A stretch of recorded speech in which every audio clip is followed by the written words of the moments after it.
El 24 de enero del año de 1970, en pleno verano, en el municipio de Mariquita, en el departamento del Tolima, en Colombia, el aeropuerto José Celestino Mutis estaba cerrado desde hace algunos años, y por ese entonces la bien asfaltada pista de 800 metros de largo permanecía sola. En esa época lejana no había vigilante en el edificio aeroportuario y como quedaba bastante retirado del pueblo, pocos lo visitaban. La ciudad de Mariquita en ese tiempo era un pueblo pequeño y con una temperatura de 23 o 24 grados centígrados, clima que en el verano podía superar los 39 grados centígrados en horas del mediodía.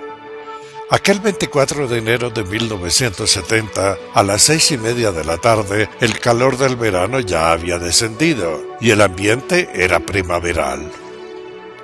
Como de costumbre aquel día, José Silverio Chalarca, un joven no muy alto, delgado, de tez trigueña, pelo negro y ojos cafés, que en ese entonces tenía 17 años, salió a montar en bicicleta por la pista del olvidado aeropuerto. A esa hora, generalmente José Silverio daba 4 vueltas a la pista y regresaba a su casa.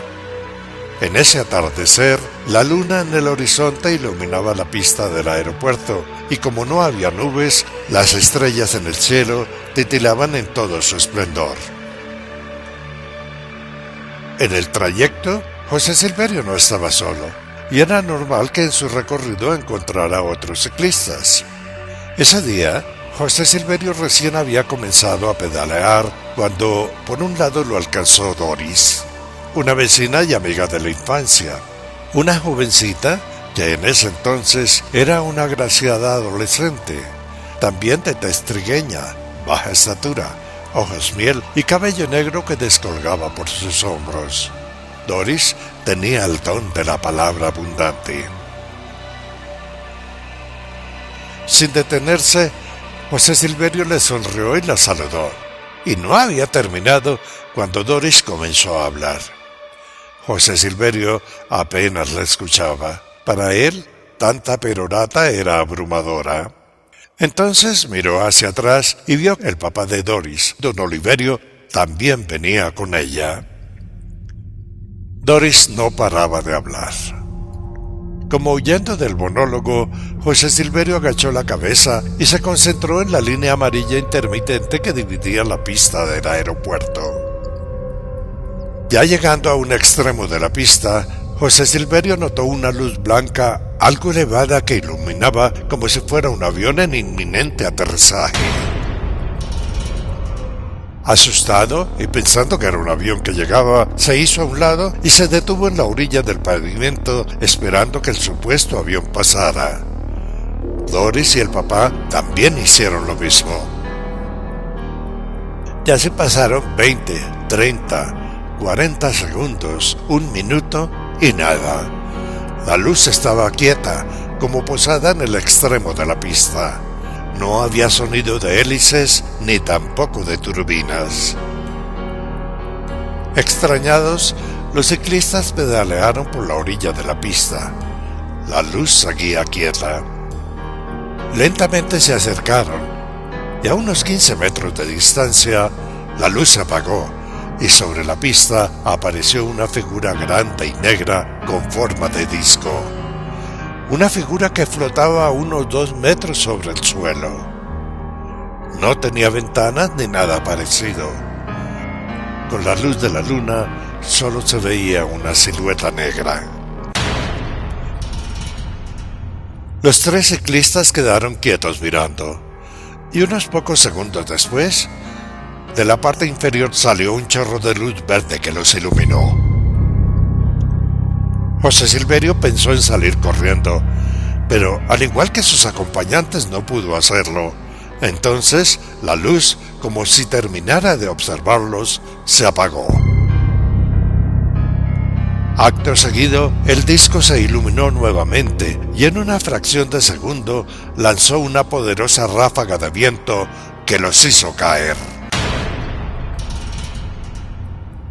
En el suelo, aturdidos y adoloridos, José Silverio y don Oliverio comenzaron a levantarse. El disco ya no estaba. Ya de pie y tambaleantes, los dos vieron a Doris aún arrodillada en el asfalto, tratando de levantarse. Entonces la ayudaron y los tres, muy atontados y sin mediar palabra, tomaron sus bicicletas y se dirigieron hacia la salida del aeropuerto. Ya era de día. Eran las 6 de la mañana del 25 de enero del año de 1970. Habían pasado más de 5 horas desde su encuentro con el disco, y ninguno de los tres testigos entendía la dimensión del hecho. En sus mentes ese espacio de tiempo no les faltaba, y no tenían recuerdos de lo ocurrido en él. Al llegar al edificio portuario, se encontraron con los familiares que, afanados porque no aparecían, desde la 1 de la mañana habían salido a buscarlos. Entre ellos estaba un policía, el papá de José Silverio y la mamá de Doris, una mujer morena llamada Elsa. Cuando don Pedro, el papá de José Silverio, se acercó para regañarlo por la tardanza, notó que su hijo y don Oliverio tenían en los brazos, cuello y cara el rojo propio de las quemaduras del sol. Doris, que aparecía atontada, no tenía quemaduras.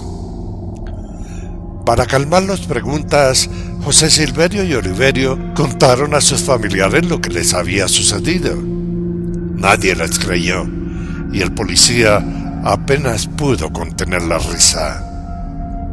Doris, y eso fue muy evidente para José Silverio, no hablaba, no decía una sola palabra. Hechas las aclaraciones y afanados por su color o quemaduras, los familiares llevaron a los ciclistas al hospital, y allí el médico de turno diagnosticó que las quemaduras no eran graves, y les aconsejó que no salieran al sol sin protección. Lo del disco en la pista del aeropuerto al médico le pareció un invento.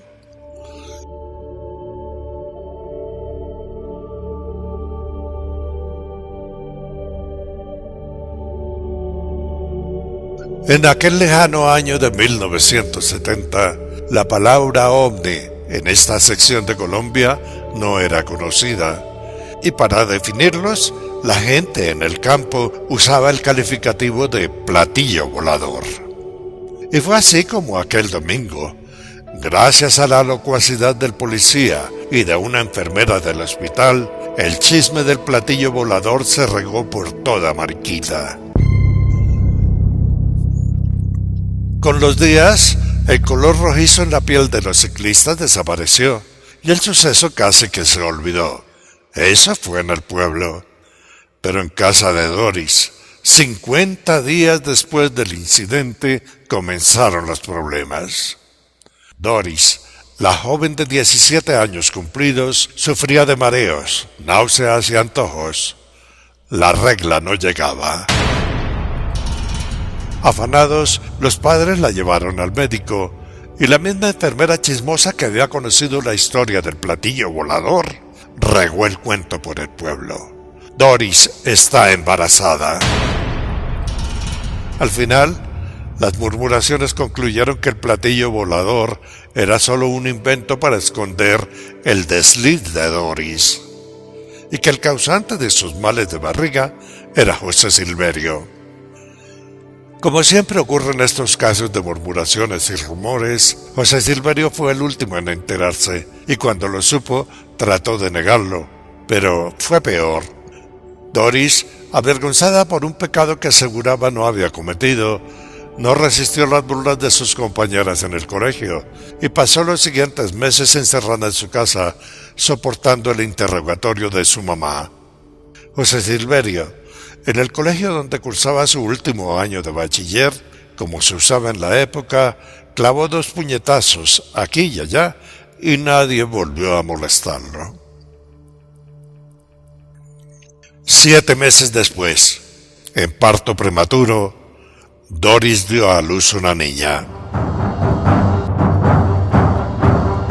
La historia recién había comenzado.